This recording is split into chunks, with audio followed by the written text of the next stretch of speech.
In a small European village surrounded by lush green meadows and snow-capped mountains in the distance, life seemed serene and idyllic.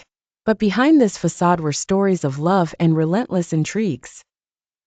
Ethan, a handsome young man with eyes brimming with ambition, worked diligently at a humble farm on the outskirts of the village. Despite the simplicity of his life, his heart was full of dreams, the greatest of which was Clara.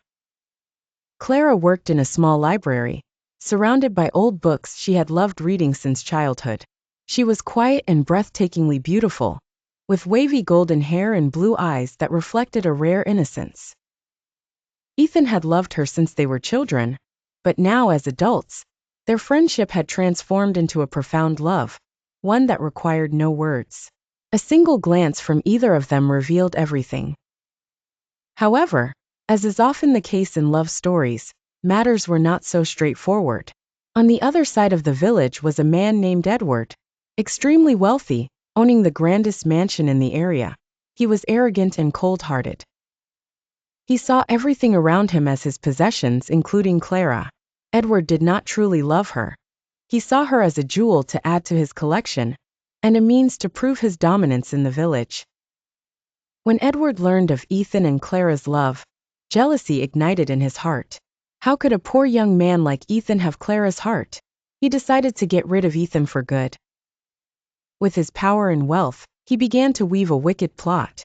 He bribed his men and conspired with them to accuse Ethan of stealing a precious jewelry box from his mansion. On a dark night, they meticulously planted false evidence so convincingly that it left no room for doubt.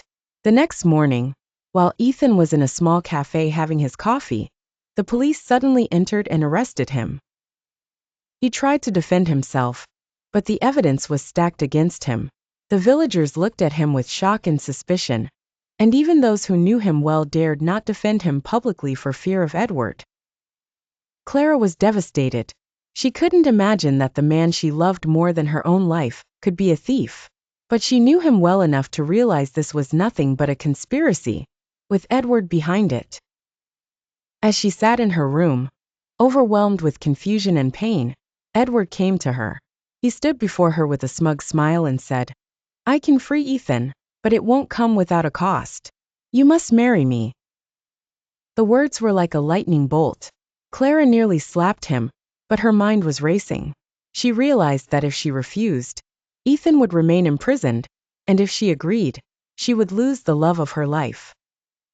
But amid the pain and anger, an idea emerged. She looked at him coldly and said, "Fine, I will do it. But you must release him first." Edward agreed, thinking he had won, but Clara had another plan.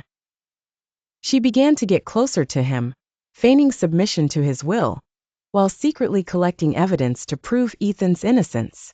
With the help of a servant working in Edward's mansion, she found a hidden notebook. It contained the details of the plot to frame Ethan, written in Edward's own handwriting. The awaited wedding day came. The entire village gathered in Edward's grand mansion, wondering how Clara could marry such a man.